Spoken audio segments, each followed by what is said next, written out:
I am employed with the Oakland County Sheriff's Office as a forensic lab investigator. And can you tell the court what that means to be a forensic lab investigator?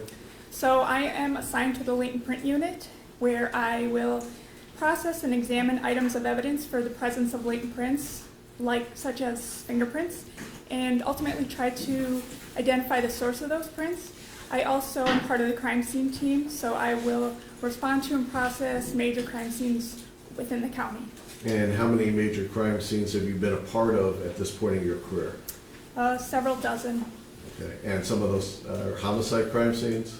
Yes, mostly. And I think you and I have had some homicide cases in the past, in fact, is that correct? That's right. Okay.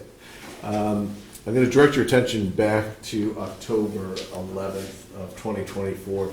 Were you called out by the Sheriff's Office in that capacity that day? I was. And can you tell us approximately what time it was that you arrived at where you were called to?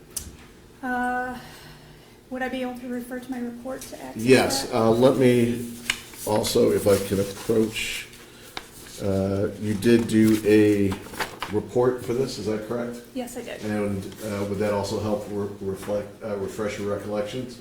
I think if you're asking about a specific time, that would be in my notes. Okay, but you did do a report also. I did. Okay, I'm going to show you what's been marked as People's Exhibit number 4, if I can approach. Do you recognize that exhibit? Yes. Okay, is that the report that you authored? Yes. And that doesn't help refresh your recollection as far as the time, though. So can you look at whatever items you have present that would help indicate what time you responded? Yes. It looks like I arrived there at 2:18 in the afternoon. Okay, and when you say there, what was the address that you responded to? 3730 Newcastle Drive in Rochester Hills. Okay, is that located in the city of Rochester Hills in Oakland County, Michigan? Yes. And what did you first observe when you arrived at that location? When I arrived, there were several first responding officers around. It was a large home and in a residential neighborhood. And initially we were kind of just there to get the summary of what had occurred before making entry. Okay, and when you say we, who else are you referring to when you say we? That would be my teammates on my crime scene response team.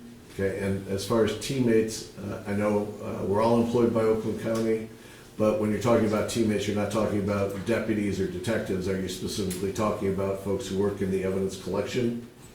Yes, that would be some individuals from the forensic lab and also some deputies who are part of a crime scene response team. Okay, and did you obtain information from deputies and detectives at the scene about what had happened? Yes. Did you, as part of evidence collection, go through the house itself? Yes. Can you tell us what you remember about going through the residence and things of evidentiary significance that you saw as you did that? Sure. Upon entry, the main level didn't have too much that was observed evidentiary-wise. We found a couple pieces of what looked like black electrical tape on the main level. Upstairs. And when you say you saw that tape, what room was that tape located? That was in the dining area of the kitchen.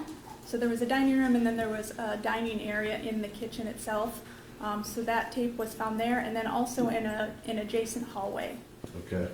And then upstairs, the master bedroom looked like it had been ransacked. It had several drawers pulled out of the dressers and overturned, and I assume the contents that were in those drawers were kind of strewn about the room. There was also a blood swipe mark, a apparent blood swipe mark in a spare bedroom. That's also upstairs. And then downstairs is where we found the decedent. Okay. I'm going to show you what's been marked. If I can approach People's Exhibit number 3A, all these exhibits have been shown to both counsel beforehand. Do you recognize this as a vehicle parked in front of that residence? Yes. I'm going to show you what's been marked as Exhibit 3B. Do you recognize this as the entryway to that house, the front? I do. Okay, you indicated that you went downstairs, is that correct? Yes, Into the basement? to the basement. I'm going to show you what's been marked as Exhibit 3C. Do you recognize that photograph as the individual that you saw in the basement? Yes. Okay, now, there is a set of stairs that go into the basement, and then we see the decedent's body down there. As best as you can give us an estimate, how much distance is it from the bottom of those stairs to where the decedent is laying? We didn't take measurements, but if I were to estimate, it was about 10 feet. Okay. And that accurately reflects what you saw? Yes. Did you, I'm going to show you what's been marked as Exhibit 3D. Do you recognize that? Yes. And can you tell us what's in Exhibit 3D? That is an empty firearm holster that was on the decedent's hip. I'm going to show you what's been marked as Exhibit 3E. Do you recognize that as the head area of the decedent? Yes. Does that accurately reflect what you saw? Yes. There was other evidence of blood in the basement, not just at the decedent's body. Is that correct? Yes, several objects had apparent blood spatter. I'm going to show you what's been marked as Exhibit 3G. Do you recognize that exhibit? I do. And can you tell us where that blood is located? That is on the faucet of a sink that was on the ground lying near the decedent. Okay, and when you say sink on the ground, is that an operable sink or inoperable sink? It appeared inoperable at the time. Okay. I'm going to show you what's been marked as Exhibit 3H. Can you tell us what that is? That is the weights and the weight bar that were semi underneath the victim after we had moved him. Okay. And what appears to be blood by that? Correct. I'm going to show you what's been marked as Exhibit 3I. Do you recognize that exhibit? Yes, that was the floor underneath the decedent after he had been moved. Okay.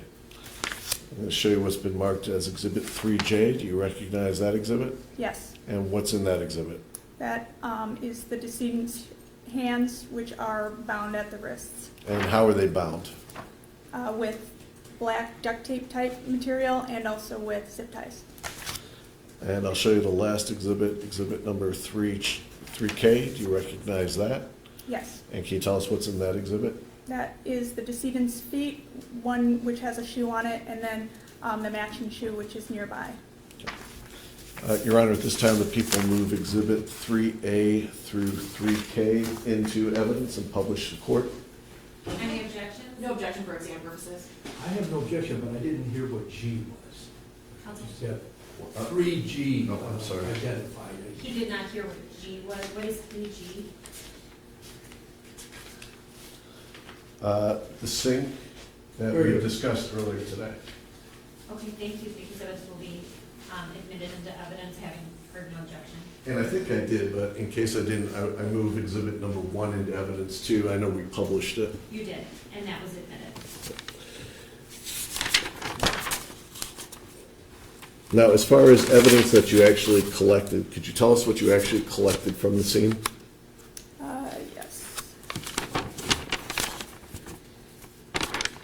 You just want me to go through them 1 through 20? Yes, if you collected evidence and you gave it a designated number, if you could do both so that we know what number goes to what piece of evidence. Okay, the number that I numbered it at the scene? Yeah, as numbered in your report. Okay, so number 1 were some tape pieces that were found on the kitchen floor. Number 2 was a piece of tape that was found in the hallway that led to the garage. Number 3 was a section of tape that was found on the kitchen island. Number 4 were a pair of glasses that were found on a shutter on the basement floor. Number 5 were what we refer to as large zip ties. There were 2 sets of zip ties on the basement floor. There was one that was larger than the other, so number 5 was the larger set and number 6 was the smaller set. Number 7 was a section of tape that was found on burlap fabric that was in the basement. Number 8 was a roll of tape that was found on the basement floor. Number 9 was an apparent bloody impression that was found on the basement floor under the large set of zip ties. Number 10 was an apparent bloody impression on a ceiling tile that was found near the victim. Number 11 was apparent blood that was found on the shutter near the victim. Number 12 was apparent blood found on the side of a box that was on the basement floor. Number 13 was apparent blood found on that sink faucet. Number 14 was a roll of tape that was found in that sink. Number 15 were plastic bags that were also found in that sink.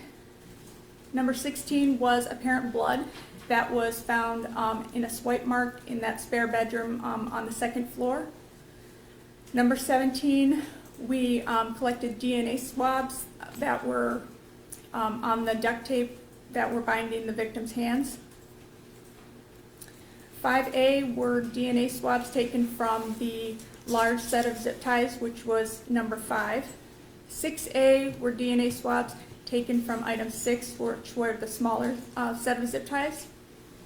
18 were weights with the bar, and that was found near the body. 19 were two individual weights that were stacked on top of each other, found under the body after it was moved. And number 20 was a ring that was found near the body as well. Okay. In addition to doing the DNA swabbing, was there any attempts to lift latent fingerprints? Yes, Okay. Sorry. And that was attempted at the scene, is that correct? Yes, And you're involved with the processing and comparison of any fingerprints in this case, is that correct? I am. Okay, and at this time, those results have not been completed, is that fair to say? Correct. Okay. People would move People's Exhibit number 4 into evidence. I don't have any other questions. Any objection for exam purposes? Thank you. Oh, I Any have no objection? objection either. Thank you. Exhibit 4 is admitted. I didn't have any other questions, Judge. Thank you. Any cross-exam? Yes, thank you.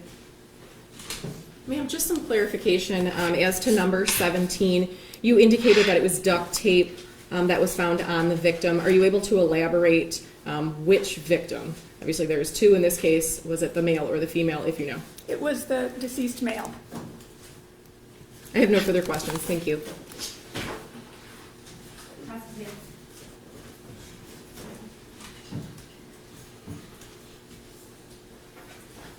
Deputy Maya, my name is Michael McCarthy. I represent one of the defendants in this case, Joshua Suazo, and I just have a few questions to ask you today regarding your testimony. If I don't make myself clear, please tell me that. I'll rephrase the question, okay? Okay. Now, in this report, there are, and you've just itemized all of the things that were collected, and mentioned that they were shown on this sketch that's part of exhibit number 4. And what I am just wanting to ask you is if you could tell me where the items number 18, 19, and 20, which are the weights with the bar, 2 weights on the floor, and the ring, which is number 20, if you could just show me on the sketch where those items were found. I know the report says near the body, but while all the other items that were in the basement are identified in the sketch, those 3 are not. If you could just direct me to where it was that those were located. 18, 19, and 20 were found partially under the body, if not completely under the body, which is why they aren't showing up on the sketch. Very good. Thank you for that clarification. Sure. Now, you mentioned that there was some fingerprints that were taken, but you don't have a report yet. Is that correct? That's correct. Where exactly were these fingerprints? First of all, let me ask you this. Your fingerprint, that's your responsibility or your area of expertise in the forensic science laboratory, correct? Yes. And so in your investigation at this house in Rochester Hills that day, where did you obtain prints that you could actually examine? In other words, latent prints that you found on the scene. So we collected the plastic that was found in the sink that was next to the body. Okay. Plastic is a good surface for leaving fingerprints. So I collected those items and I processed those for fingerprints and have developed several fingerprints on that plastic. So the items, it's a singular type of thing that from which you've obtained the fingerprints that have to be examined yet. Yes. And that is plastic that was found in the sink that was laying on the floor and not in operation. That's correct. And this plastic, was it related to anything that you could observe, or you came to a conclusion it was related to? It was just in the sink, which contained apparent blood. It also had the roll of duct tape that was found in the sink was kind of on top of that plastic, kind of sunken in, and it all had apparent blood on it. So I don't know the evidentiary value to it until I'm able to test it. And I understand that. And this plastic, did it appear to be the type of plastic that covers an item before it's purchased? Or was it Well, plastic that is like cling wrap that you use to wrap up food? So the plastic consisted of 3 items. One was just a Home Depot grocery bag type of plastic. Okay. One was a deflated red inflatable. I'm not sure exactly what it was, but it was something that could be inflated. And then there was a large piece of clear plastic. I'm not sure what it's used for. It's kind of a tarp type of deal. It might be laid down for if somebody's painting or something, but it was a very large piece of clear plastic, which is where I found all of the prints that I developed. Okay, so the ones you were able to develop came from this tarp type plastic, for lack of a better term. Correct. And not from the Home Depot bag, Correct. and not from the inflatable item. That's right. Thank you. I have nothing further. Thank you. No regret, Your Honor. Thank you. Thank you. You can be excused.